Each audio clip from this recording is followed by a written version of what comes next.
ఓం శ్రీ గురుభ్యో నమ. భగవద్భక్తులందరికీ విశ్వావసునామ సంవత్సర శుభాకాంక్షలు. ఈరోజు వైశాఖ శుక్ల ఏకాదశి.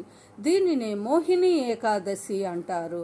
ఇది చాలా విశేషమైనది. ఈరోజు ఎవరైతే లక్ష్మీనారాయణులను కానీ ఉమామహేశ్వరులను కానీ పూజించి అర్చిస్తారో వారికి సకల అభీష్టాలు నెరవేరుతాయి.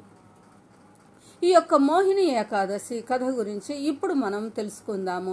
శ్రద్ధాశక్తులు ఉన్నవారు లైక్ చేసి, షేర్ చేసి, సబ్స్క్రైబ్ చేసుకోండి. ఒకసారి ధర్మరాజు శ్రీకృష్ణ పరమాత్మను ఇలా అడిగాడు: ఓ శ్రీకృష్ణ పరమాత్మ, సకల మానవుల యొక్క పాపాలను పోగొట్టి పుణ్యాలను అనుగ్రహించి ఒక విశేషమైన వ్రతం ఏదన్నా ఉంటే అనుగ్రహించవయ్యా అని అడిగాడు. అప్పుడు శ్రీకృష్ణ పరమాత్మ, ధర్మరాజా, నీవు అడిగిన ఇదే ప్రశ్నను శ్రీరామచంద్రుడు వశిష్ఠుని అడిగాడు. వశిష్ఠుడు శ్రీరామచంద్రుడికి ఇలా చెప్తున్నాడు: ఓ శ్రీరామచంద్రమూర్తి, నీవు సాక్షాత్ ధర్మస్వరూపుడివి కాబట్టే నీ రాజ్యంలోని సకల ప్రజల శ్రేయస్సుకై వారి యొక్క పాపాలు నశించటానికి, పుణ్యాలు పెరగటానికి నీవు ఒక విశేషమైన వ్రతాన్ని అడిగావు. కథను, ఇందుకు సంబంధించిన ఒక చిన్న కథను చెప్తున్నా, విను, శ్రద్ధగా ఆలకించు అని చెప్తున్నాడు. పూర్వము సరస్వతీ నదీ తీరమందు భద్రావతి అనే ఒక పట్టణం ఉంది.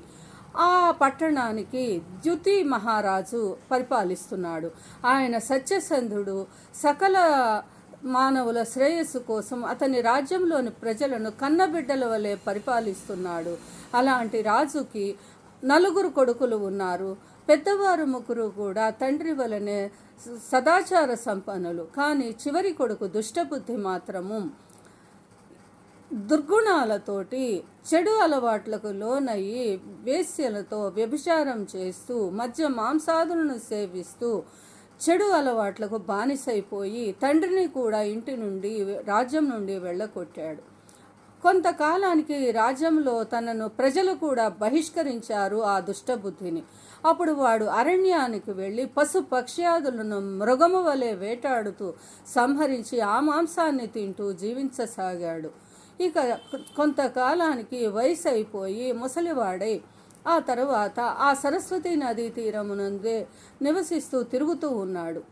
వీడి అదృష్టము కొలది కౌండిన్య మహర్షి ఆ సరస్వతీ నదీ తీరానికి వైశాఖ మాస స్నానానికి వచ్చాడు. ఆ మహర్షి వెనకాల ఈ దుష్టబుద్ధి కూడా ఉండి ఆ మహర్షి యొక్క స్నానం చేసిన వస్త్ర బిందువులు పడి వాడిలో మంచి బుద్ధి కలిగి ఆ మహర్షి కాళ్ళ